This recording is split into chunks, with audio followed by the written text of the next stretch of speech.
الحمد لله وكفى وسلام على عباده الذين اصطفى أما بعد فأعوذ بالله من الشيطان الرجيم بسم الله الرحمن الرحيم يا أيها الناس اتقوا ربكم الذي خلقكم من نفس واحدة وخلق منها زوجها وبث منهما رجالا كثيرا ونساء واتقوا الله الذي تساءلون به والأرحام إن الله كان عليكم رقيبا وقال النبي صلى الله عليه وسلم إن أعظم النكاح بركة أيسره مؤونة أو كما قال عليه الصلاة والسلام۔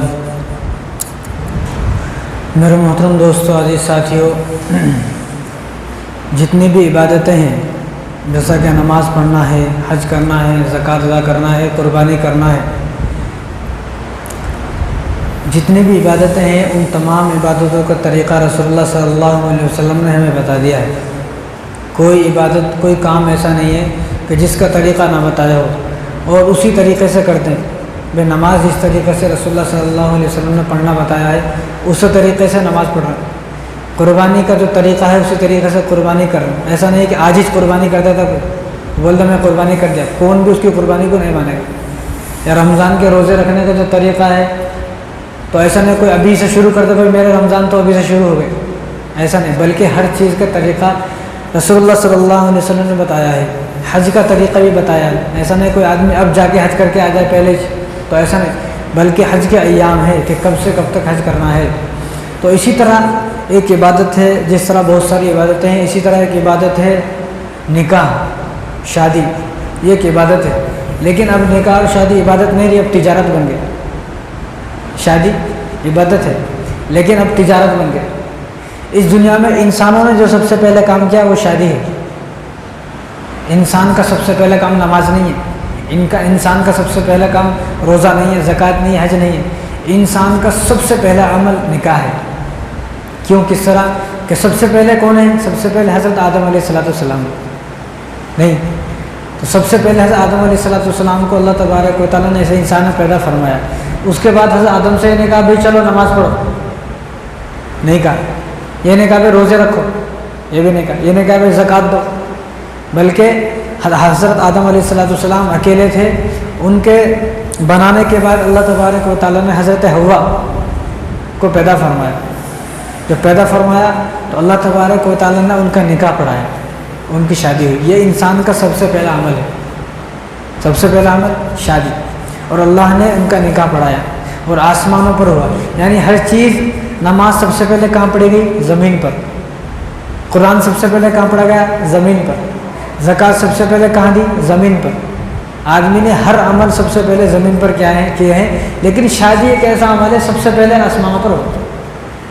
تو جو چیز اللہ تبارک و تعالیٰ اپنے سامنے جس چیز کو کرا رہے، اب وہ چیز کوئی ہلکی پھلکی تو نہیں ہو سکتی نا، ہم لوگ تو ہلکی پھلکی سمجھتے ہیں، ویسے ہی چلے۔ تو شادی ایک عبادت ہے، اب لوگوں نے اس عبادت کو تجارت بنا لیا۔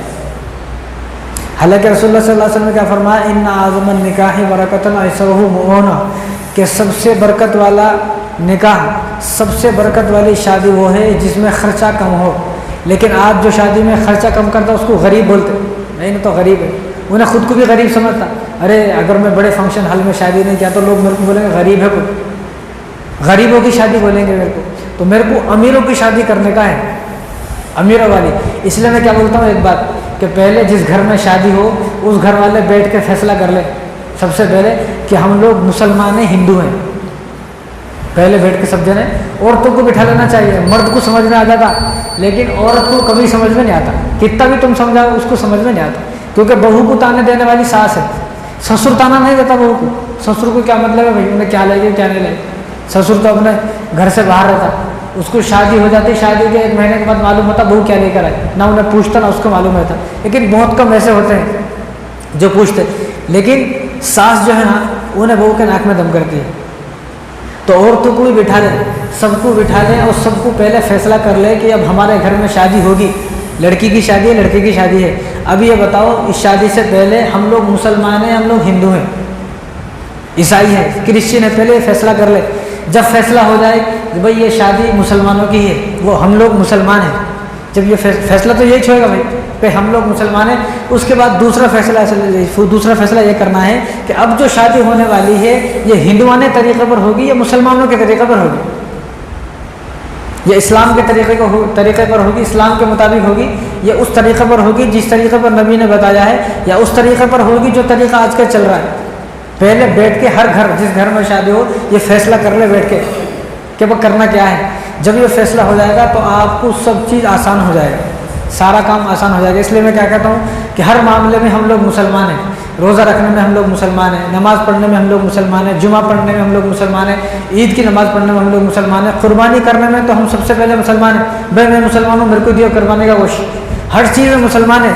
لیکن جب شادی کا موقع آ گیا اب ہم لوگ کیا ہے, اسلام کو چھوڑ کے ہندو بن گئے.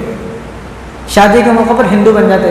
کتنا ہی بڑا ترم خان ہو, کتنا ہی بڑا 30 مارخہ ہو, 40 دن لگا لیا, 4 مہینے لگا لیا, امیر صاحب بن کے, مفتی صاحب ہے, مول صاحب ہے, کتنا ہی بڑا ترم خان ہے, انہیں حج کر لیا, عمرے کر لیا, نماز پڑھ لیا, زکات سب کچھ کر لیا, لیکن جب شادی ہوتی ہے انہیں ہندو بن جاتا. کس طرح کہ شادی جو ہے وہ ہندوانہ طریقے پر ہے. شادی اسلام کے طریقے پر نہیں ہے, ہندوانہ طریقے پر شادی ہے. تو شادی کے موقع پر ہر آدمی ہندو بن جا رہا, اس کو سمجھ میں نہیں آ رہا. شادی کے موقع پر پوچھنا بھی نہیں چاہ رہا ہمارے گھر میں شادی ہے تو کوئی ہمارے کو بتائے کہ وہ شادی کیسا کرنا ہے. اور جہیز کی جب بات آتی ہے تو ہمیں جہیز پتہ کب برا لگتا, جب ہمارے گھر میں لڑکی کی شادی ہے تو جہیز ہمارے کو برا لگتا کہ ہم سوچتے کوئی ہمارے کو ایسی جو ہے فضیلت بتائے جہیز کی تو جہاں ہماری لڑکی جا رہی ہے ان کو جہیز سے نفرت ہو جائے. لیکن جب اسی گھر میں لڑکی کی شادی ہے اب جہیز برا نہیں لگتا. اب اس کے خلاف, جہیز کے خلاف اس کے سامنے کوئی بیان نہیں کرے تو اس کو برا لگتا. پھر تو ہمارے کو جہیز کب برا لگتا ہے, جب لڑکی کی شادی ہے. لیکن جب لڑکی کی شادی جب جہیز کوئی برا نہیں لگتا. اس لیے ہمارے گھر کی مسلمان جو لڑکیاں ہیں ہمارے گھروں کی غیر مسلموں کے ساتھ بھاگ جا رہی ہیں. وجہ کیا ہے؟ وجہ یہ چیز کہ شادی اتنی مہنگی ہو گئی, آدمی گرل فرینڈ بنانے کے بارے میں نہیں سوچتا, 1 منٹ میں گرل فرینڈ بنا لیتا ہے, لیکن بیوی بنانے کے بارے میں انہیں 20 سال تک سوچتا رہتا.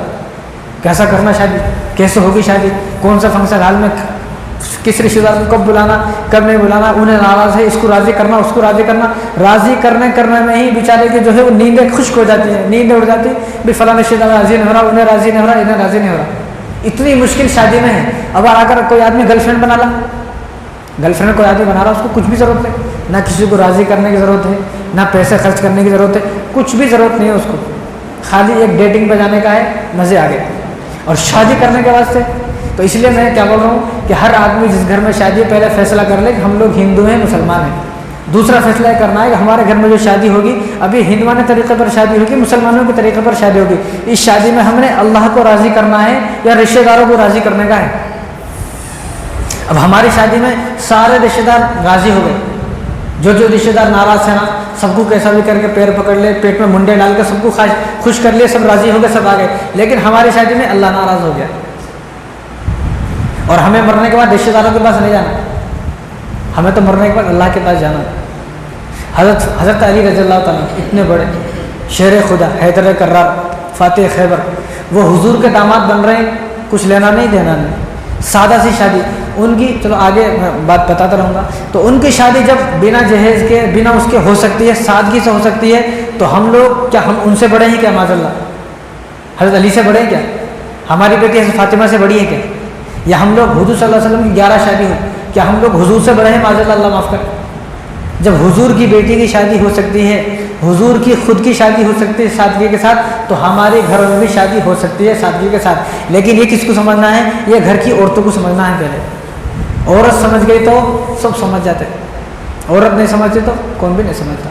اب عورت شادی ہو گئی, بہو آ گئی, بازو والی آتی, کیا لائی تمہاری بہو, تو اس کو ساس کو بولنا میں تمہارا کیا کرنا کا ہے, جو لائی لالی اپنے واسطے لائی. اور دوسری بات, جو ہم لوگ لمبی لمبی لسٹ بھیجا کے مال منگا رہے ہیں وہاں سے, لسٹ کون بھیجتا؟ یا تو لڑکا ہے, اب لڑکے کا بھائی بھیجے گا, لڑکی کی بہنیں بھیجیں گی, لڑکی کی پھپھو, لڑکی کی خالہ, لڑکی کی ماں. حالانکہ جب یہ سامان آ جائے گا, یہ بہو آئی ہے نا, یہ بہو اپنے بیڈ پر ان کو بیٹھنے بھی نہیں دیتی, اپنے صوفوں کو ٹچ بھی نہیں کرنے دیتی.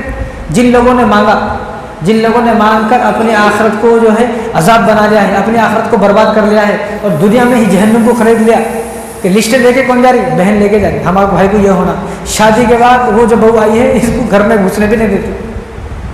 تو حضور نے فرمایا بعض لوگ ایسے ہیں جو دوسروں کی خاطر اپنی آخرت کو برباد کر لیں گے، انہیں چھے وہ ان لوگ ہیں جس کی شادی ہو رہی انہیں جانے رہے، لیکن عورتوں کی یہ بات سمجھ، پڑوس کی جو رہتی نا تو پڑوسن آتی پوچھتی کیا لائی تمہاری بہو، کچھ بھی نہیں لائی، وہ 2 چھیچڑے لے کے آئی، پرانے برتن ٹوٹے پھوٹے سامان لے کے آئی، اب وہ جھوٹ بولتی، اس کی بہو بھی خود کچھ بھی نہیں لائی، اب انہیں جھوٹ بولتی اس کو بھڑکانے کے واسطے، میرے بہو تو یہ لائی وہ لائی یہ لائی، اب اس کا ساس ایک دن پہلے ٹھیک تھی، دوسرے دن بہو بھی حیران ہے، کل میری ساس ٹھیک تھی، رات میں کیا ہوا وہ ساس بدل گئی، اب پھر اتنے جھگڑے لڑائی ہوتے کہ طلاق تک نوبت آ جاتی۔ کئی بول تو ہمیں شادی کے بارے میں نہیں معلوم، شادی ایک عبادت ہے، شادی ایک سنت ہے، اور نکاح وہ ہے جو اب اللہ تبارک و تعالیٰ نے سب سے پہلے نکاح پڑھایا حضرت آدم علیہ السلام کا، تو جو چیز اتنی بڑی ہے اس چیز کو ہم نے بھلا دیا۔ حضور کیا فرما رہے ہیں، ان آدم النکاح برکتن، ایسا وہ مانا کہ سب سے بہترین اور سب سے بابرکت شادی، برکت والی شادی، رحمتوں والی شادی، اور جس میں اللہ تبارک و تعالیٰ راضی ہوں گے، وہ شادی وہ ہے جس میں خرچہ کم ہو دونوں کی طرف سے، بس یہ برکت والی شادی ہے۔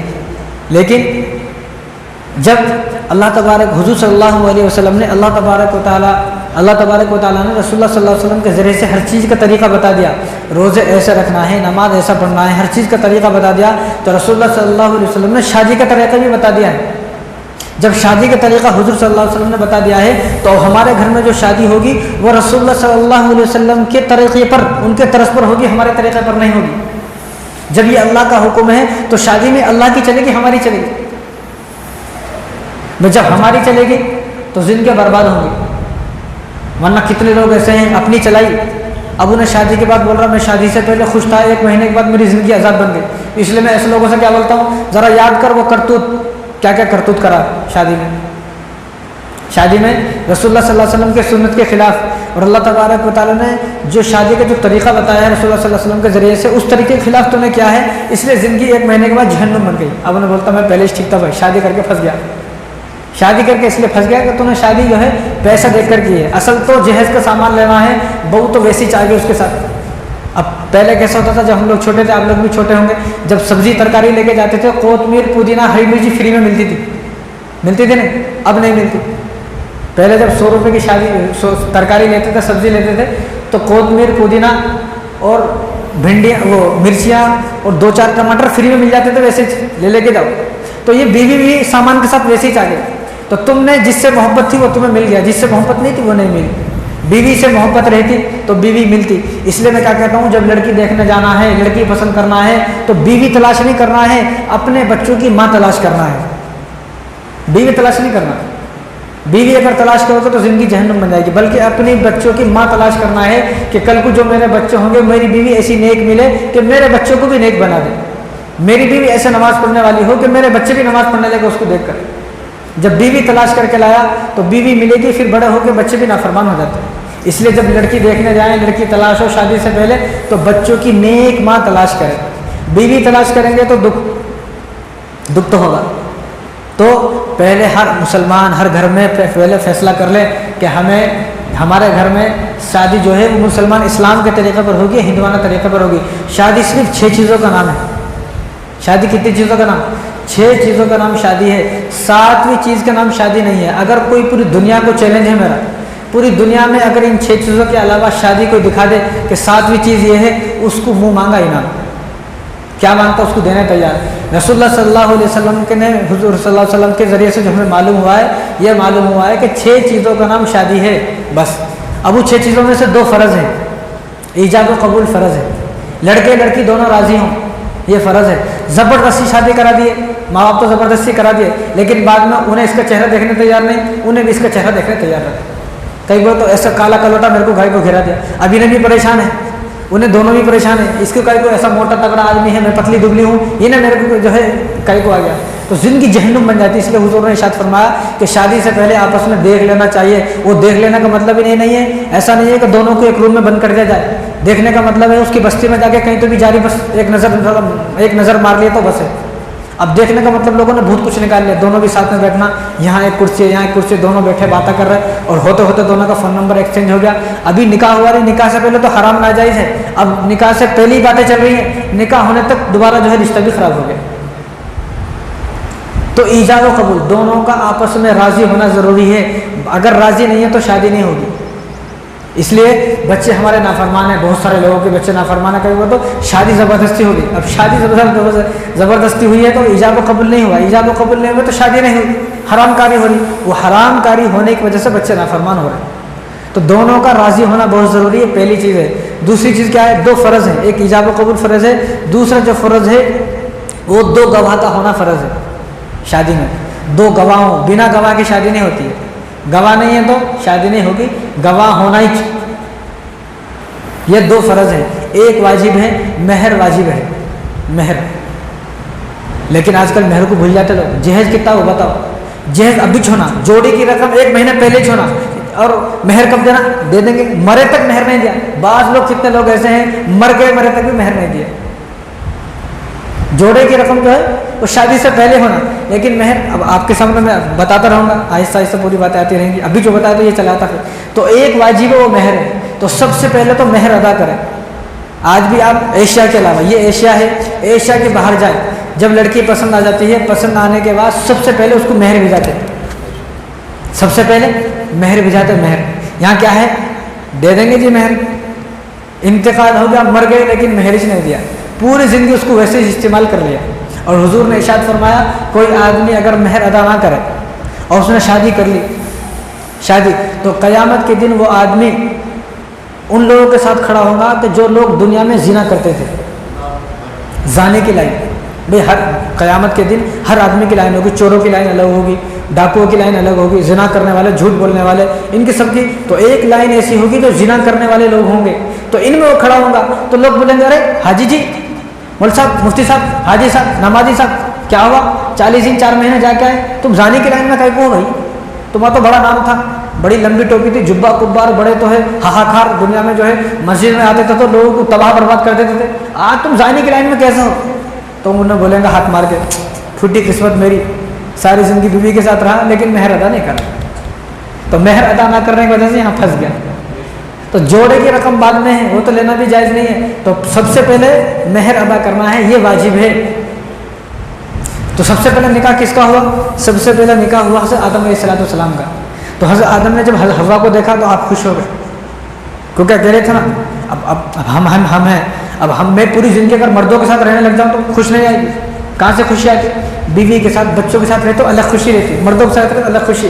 اب حضرت آدم علیہ السلام انسان ہے، اب ان کے علاوہ کوئی انسان نہیں ہے، انہیں فرشتے ہیں، اب یہ انسان فرشتوں کے ساتھ کیسا رہیں گے؟ فرشتوں کے ساتھ کیسا دل لگتا ہے؟ تو اللہ تبارک و تعالیٰ کو ان پر پیار آیا، تو ان کے پیار آیا تو ان کی پسلی سے حضرت حوا کو پیدا فرمایا۔ جب پیدا فرمایا دیکھے یہ کون ہے، تو اللہ تعالیٰ نے فرمایا کہ تمہاری بیوی ہے، ان سے تاکہ تم سکون حاصل کرو، ازواجا لتسکنوا الیہا، اس لیے پیدا فرمایا کہ تاکہ تم ان سے سکون حاصل کرو۔ تو جب ان کے پاس جانے لگے تو اللہ نے روکا، ابھی جانا نہیں ہے۔ کیوں؟ یا اللہ کیا ہو کہ میں نکاح پڑھا رہا ہوں لیکن اس سے پہلے آپ مہر ادا کریں۔ کیا کہ اللہ نے کہا، یہ نہیں کہا کہ سامان لے کے آؤ، جوڑے کی رقم لے کے آؤ، جہیز لے کر آؤ، گاڑی لے کر آؤ، پلاٹ لے کر آؤ، زمینیں لے کر آؤ، یہ نہیں، اللہ نے کہا کہ مہر ادا کرو۔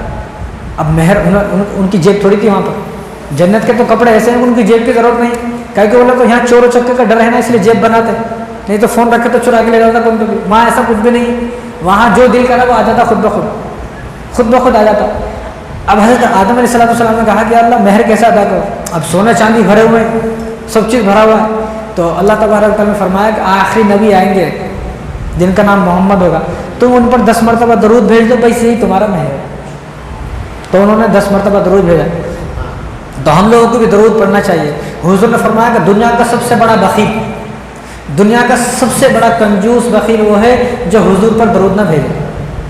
دن میں ہم لوگ 100 مرتبہ فون کو دیکھتے، نہیں آئے تو بھی دیکھتے، بعض لوگ تو سلام پھیرنے کے بعد بھی دیکھتے، کچھ بھی آیا نہیں، خالی بس ویسے دیکھنے کی عادت ہے، خالی کچھ ہے بھی نہیں، کچھ بھی نہیں ہے، خالی دیکھنے کی عادت ہے، ویسے دیکھتا رہتا ہوں، خالی دیکھتا رہتا بس، کچھ بھیجے بھی نہیں کرتے۔ بہت سارے سلام، پتہ نہیں وہ بیچارہ سلام بھی کیسا پھیرتا ہے، میرے کو تو سمجھ میں نہیں آتا، انہیں سلام تک کیسا ہے، میں تو کیا بولتا ہوں پہلے کچھ تو بھی لگا کے سامنے رکھ لینا بس فون، تو سلام پھیرتے فون کا ہی کو دیکھیں۔ میرے کو ایسا لگتا ہے کبھی کبھی شاید کہ جبرائیل علیہ السلام میسیج بھیجے، تم یہ جو نماز پڑھے سو نماز قبول ہو گئی، میں میسیج بھیج دے، دیکھ لو ذرا۔ تو ایسا تو یہ عادت نہیں ہونی چاہیے۔ پہلی بات تو جب فون مسجد میں آئے تو فون کو سوئچ آف کر لیں، مسجد میں آنے تک فون دیکھنا نہیں، اب لوگ سوچ رہے ہیں انہیں بھی دیکھ رہے ہیں نا، ہماری تو مجبوری، تم آپ کو جو بات بتانا اس میں سے ہو نہیں تو ہمارے پہ اوپر بھی پابندی لگا دیتے. تو مسجد میں ایسے آنا جیسا کہ صحابہ آتے تھے، رسول اللہ صلی اللہ علیہ وسلم آتے تھے، تب نمازیں ہماری قبول ہوں گی. تو درود کتنی مرتبہ؟ 10 مرتبہ حضرت آدم علیہ السلام نے درود بھیجا، اللہم صلی علی محمد وعلی آل محمد. جو ہم نمازیں پڑھتے ہیں تو اللہ تعالیٰ نے فرمایا کہ چلو تمہارا مہر ادا ہو گیا، اب تمہارا نکاح ہو گیا، دونوں ساتھ میں رہو. تو اللہ تبارک و تعالیٰ نے حضرت آدم علیہ السلام کو بغیر مہر کے بیوی کو ہاتھ لگانے کی اجازت نہیں دی، لیکن یہاں مر گیا، موت آ گئی، لیکن مہر ادا نہیں کیا. مسجد میں بیٹھا ہوں میں، ایک آدمی چند دن پہلے ایک بک لے کے آئے. پہلے شاید ایسا رہتا ہوگا جس طرح پاسپورٹ ہوتا نا، پاسپورٹ ایسی بک تھی پہلے، ایسے رہتا ہوں گا شاید جو پرانے لوگ ہوں گے. تو انہیں بیچارہ بزرگ آدمی تھا، پاسپورٹ کے جیسا لے کے آیا. میں سوچا پاسپورٹ میرے کو دکھانا، حج وج کو جاتا ہوں گا تو میرے کو اس میں اردو میں لکھا ہوا تھا. انہوں نے بولا اس میں مہر کتنا ہے بتاؤ مول صاحب. تو میں دیکھا اس میں 3-4 ہزار مہر تھا، 3,000 شاید مہر تھا. تو بولا اس میں 3,000 ہے مہر، لیکن یہ ہے کس کی؟ ان کا کہ میری ہے.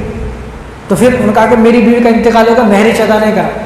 اب پوچھنے میں آیا ہوں کہ اس میں مہر کتنا بتا دو ذرا، مہر ادا کروں گا. بتاؤ کتنی غفلت کی بات ہے.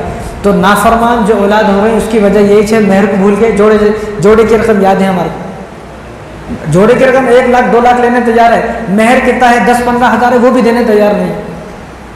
کتنی غفلت کی بات ہے. تو معلوم یہ ہوا کہ بیوی سے محبت نہیں ہے، پیسوں سے محبت ہے.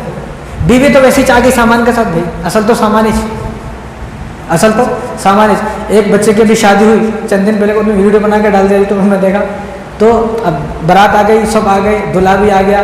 نکاح کا ٹائم ہوا تو دلہا نہیں مل رہا. دلہا کہاں ہے؟ ڈھونڈ رہے پریشان ہو گئے.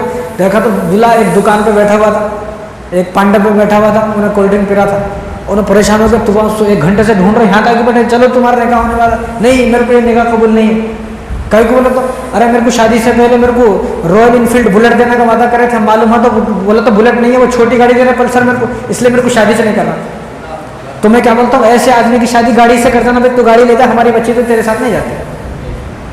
اس لیے ہماری شادی ہونے کے بعد بھی زندگی میں سکون نہیں ہے. کئی بار تو بیوی کو معلوم ہے کہ اس کو، میرے شوہر کو میرے پیسوں سے جائیداد سے محبت ہے، مجھ سے محبت نہیں ہے. اس لیے حضور نے کیا فرمایا کہ دین دیکھ کر نکاح کرنا، دین دیکھ کر نکاح کرنا. حضرت علی رضی اللہ تعالیٰ کی شادی ہوئی نا، آپ کے پاس تو گھر بھی نہیں تھا، کچھ بھی نہیں تھا آپ کے پاس، لیکن حضور نے حضرت فاطمہ سے پوچھا کہ میں نے تمہارا رشتہ کر دیا ہے، لیکن جس سے رشتہ کیا ہے نا، وہ میرا سچا غلام ہے، میرا عاشق ہے اور اللہ کے نام پر لڑتا ہے. جب وہ پگڑی باندھتا ہے اور جبہ پہنتا ہے اور آئینے میں خود کو دیکھتا ہے تو فخر محسوس کرتا ہے کہ میں مسلمان ہوں. اور جو صبح سے یہ قرآن پڑھتا ہے الف لام میم، تو شام ہونے تک والناس پہ ختم کر دیتا ہے، روزانہ ایک قرآن پڑھتا ہے. میں نے ایسے لڑکے سے تمہارا رشتہ کیا ہے تو کیا تمہارے کو جو ہے پسند ہے یا نہیں؟ تو فاطمہ نے کہا مجھے پسند ہے. لیکن یہاں جب شاید لڑکی کے لیے لڑکا دیکھنے جا رہے، لڑکی دیکھنے جا رہے اپنے لڑکے کے لیے یا شادی کے واسطے جا رہے، تو یہ نہیں پوچھتے، پہلے یہ پوچھتے ہیں کہ بھائی انہیں کیا کرتی ہے، کتنا سامان ملے گا، کتنا جہیز ملے گا، کیا کیا ملے گا، کتنا تمہارے پاس پیسہ ہے، کون سی پراپرٹی ملے گی، کون سی گاڑی ملے گی، کون سی زمین جائیداد ملے گی، یہ بتاؤ. لیکن ہم نے کبھی یہ نہیں پوچھا اس لڑکی سے کہ فاطمہ کے بارے میں معلوم ہے تمہیں فاطمہ کون ہے، عائشہ کے بارے میں معلوم ہے کہ عائشہ کون ہے، حجاب پسند ہے یا نہیں ہے، نقاب پسند ہے یا نہیں ہے، قرآن پڑھنا آتا نہیں آتا. اس لیے ہماری کتنی بستیوں میں دیکھو کتنی عورتیں ہیں، اگر ان کی زبان سے لا الہ الا اللہ محمد رسول اللہ یہ آپ اپنی زبان سے کہہ کر ان کو کہلواؤ گے تو کہنا نہیں آتا. نہیں تو آپ تجربہ کر کے دیکھ لیں، ہمارا تو تجربہ ہے بہت دن سے، کلمہ پڑھنا نہیں آ رہا عورتوں کو. کہیں بولے تو شادی سے پہلے کیا دیکھے، زمین جائیداد جہیز و سامان دیکھے، لیکن یہ نہیں پوچھے شادی سے پہلے کہ جس لڑکی کو ہم آپ کی لڑکی کو دیکھنا ہے اپنے لڑکے کے واسطے، اس کو کلمہ بھی آتا نہیں آتا، اس کو قرآن پڑھنا بھی آتا نہیں آتا، اس کو نماز پڑھنا پسند ہے کہ نہیں ہے، حجاب کرنا اور حجاب میں رہنا، اس کو جو ہے اسکارف لگانا، برقعے میں رہنا، پردے میں رہنا اس کو پسند بھی ہے نہیں ہے، ناچ گانے پسند ہے اس کو، قرآن پڑھنا پسند نہیں ہے، ناچنا اس کو پسند ہے. اس لیے میں کیا بولتا ہوں، آج کل کرتے ٹوپے والی داڑھی والے جو مول صاحب ان کے تو رشتے نہیں ہوتے، شادی نہیں ہوتی. مول صاحب کی کئی کو مول صاحب سے شادی کر لی تو میں پٹی وہ چلا کے، مول صاحب سے شادی کر لی تو فلمیں نہیں دکھاتا، سنیما ہال نہیں لے جاتا، ناچنے نہیں دیتا، گانے سننے نہیں دیتا. دونوں ایک ساتھ رات میں اگر میں بغیر داڑھی والے کے ساتھ شادی کروں گی تو دونوں ایک ساتھ بیٹھ کے فلمیں دیکھتے، گانے سنتے، ٹی وی لگا کے ذرا بہترین فلمیں دیکھتے، کوئی تو بھی نئی مووی آئے تو سلمان خان کی وہ دیکھتے. مول صاحب سے شادی کری تو سنیما ہال کو نہیں لے جاتا، فلمیں نہیں دکھاتا، گانے سننے نہیں دیتا، ناچنے نہیں دیتا. کچھ بھی نہیں کرنے دیتا، شاپنگ نہیں کراتا، کچھ بھی نہیں کرنے دیتا، اس لیے مول صاحب سے شادی نہیں کرنا ہے، اس سے شادی کرنا ہے۔ اس لیے یہ وجہ کیا ہے؟ یہ وجہ یہ پہلے لوگ مول صاحب سے نفرت کرتے تھے، لڑکیاں پہلے لڑکیاں مول صاحب سے نفرت کرتی تھی، اب لڑکیاں مسلمانوں کے لڑکے سے ہی نفرت کر رہی، اس لیے غیر مسلم کے ساتھ بھاگ جا رہی ہے۔ اگر ان کو پہلے وہیں پہ روکتے، بھئی یہ مول صاحب ہے، یہ خود کی زندگی بھی بنائے گا انشاءاللہ، اگر اللہ نے برکت رکھی تو تیری زندگی بھی بنائے گا اور تجھے اپنے ساتھ جنت میں لے کے جائے گا۔ لیکن ہم لوگ نہیں چاہتے کہ میری لڑکی جنت میں جائے، ہم لوگ ہی نہیں چاہتے۔ ایک رشتہ ہوا، ابھی کی بات ہے، چند دن کی پہلے کی بات ہے، تو لڑکی والے لڑکے کے گھر کو آئے دیکھنے کے واسطے، پوچھے لڑکا کہاں ہے؟ نہیں نماز کو گیا مسجد میں، ٹھیک ہے آتا ہوں گا۔ اب وہ لڑکا اتفاق سے اس دن اذان دے دیا، اب ان کا گھر مسجد کے بازو میں تھا۔ اب اذان تو کتنی بڑی چیز ہے، رسول اللہ صلی اللہ علیہ وسلم نے شاید کیا فرمایا کہ میدان حشر قیامت کا دن ہوگا تو سب لوگ ایک سائز کے ہوں گے وہاں پر، لیکن سب سے اونچا سب سے بڑا وہ ہوگا کہ جو اذان دینے والا ہوگا۔ تو لوگ پوچھیں گے بھائی ہم لوگ تو حاجی تھے، نمازی تھے، یہ تھے وہ تھے، یہ ان پڑھ آدمی بیچارہ یہ اتنا لمبا کائی کو ہے، ہم تو اس سے لمبے نہیں ہیں نا۔ تو معلوم ہوگا اور ان سے کہا جائے کہ یہ وہ لوگ ہیں، یہ وہ جماعت ہے، یہ لوگوں کی وہ جماعت ہے جو دنیا میں اذان دیتے تھے۔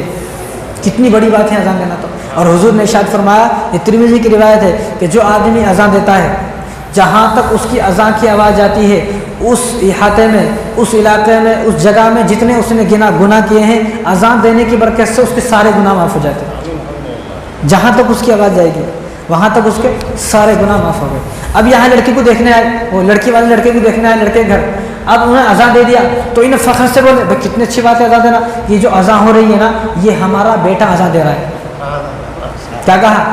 یہ ہمارا بیٹا اذان دے رہا ہے۔ تو انہیں پتا کیا کہا؟ ارے یہ تو ملا نکلا، یہ تو ملا نکلا، ملا، ہم لوگ تو ملا دیکھنے نہیں آئے، ہم لوگ تو جنٹل مین دیکھنے آئے تھے، یہ تو ملا نکلا، چلو شادی کینسل۔ چلو جب بھی 1 منٹ کے اندر مسجد میں بیٹھ کے قسم کھا کے بتاؤں یہ حقیقت سچ واقعہ ہے، جن مفتی صاحب کی مسجد کے پاس یہ واقعہ ہے، وہ مفتی صاحب کو خود میں نے سنا ہے، ان کے زبان سے میں نے کانوں سے سنا، مفتی صاحب نے مجھے بتایا یہ کہ ہمارا یہ محلے میں ایسا ہوا آج، اذان کی آواز سن کر کیا بولے تو ملا نکلا، ہم لوگ تو ملا دیکھنے نہیں آئے تھے، ہم لوگ جنرل مین کوئی انجینئر کوئی وکیل دیکھنے آئے تھے، لہٰذا ملا سے شادی نہیں کرنے کا، چلو جب بھی 1 منٹ کے اندر شادی کینسل۔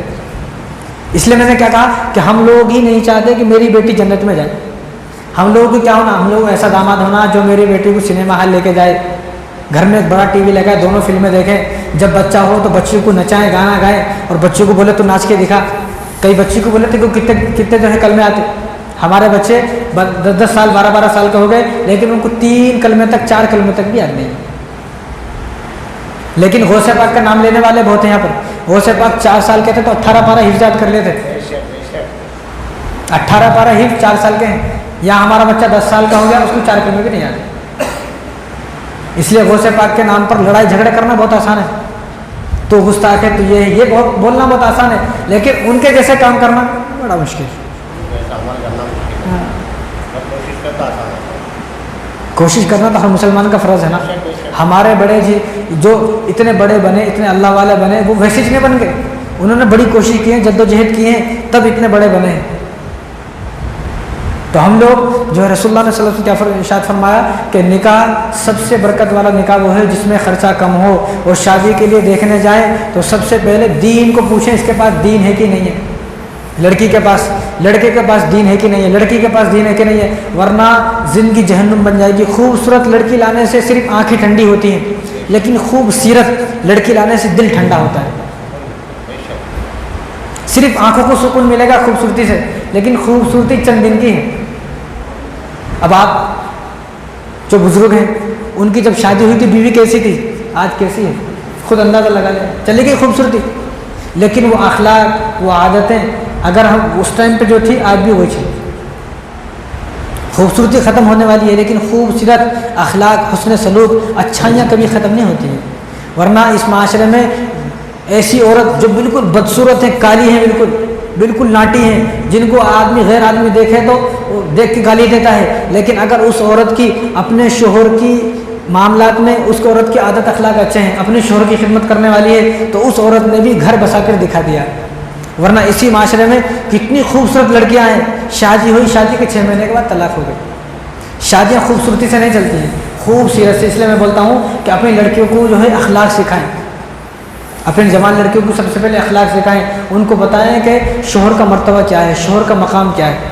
پھر اگر لڑکی بدصورت بھی ہے، لنگڑی ہے، لولی ہے، کانی ہے، اندھی ہے، اگر اس کے پاس اخلاق ہیں تو آپ کی لڑکی کا گھر بس جائے گا۔ ورنہ اس معاشرے میں کتنی لڑکیاں ایسی ہیں جو گریجویٹ ہیں، نوکریاں کرنے والی ہیں، بہت پڑھی لکھی ہیں، شادی کے بعد زندگی جہنم بن گئی، چند دن کے بعد طلاق ہو گئی۔ شادیاں چلتی ہیں اخلاق سے۔ اب ہماری بیوی، آپ کی بیوی، آپ کے جو پرانے لوگ ہیں 50 سال سے کے بیٹھے ہیں، میں بتاؤں آپ خود بولیں آپ کی بیوی کو کتنا پڑھنا آتا تھا؟ کچھ بھی نہیں آتا، انگوٹھا ٹیک بیوی تھی، انگوٹھا ٹیک ہے۔ آج بھی ہماری بیوی کو نام لکھنا نہیں آتا ہے، لیکن گھر بسا کر دکھا دی۔ اور اس معاشرے میں آج گھوم لیں، گریجویٹ لڑکیاں ہیں جنہوں نے ساری ڈگری حاصل کی ہوئی ہیں، لیکن شادی کے 6 مہینہ بعد طلاق ہو کر اپنے گھر میں بیٹھی ہوئی ہیں۔ تجربہ کر لیں۔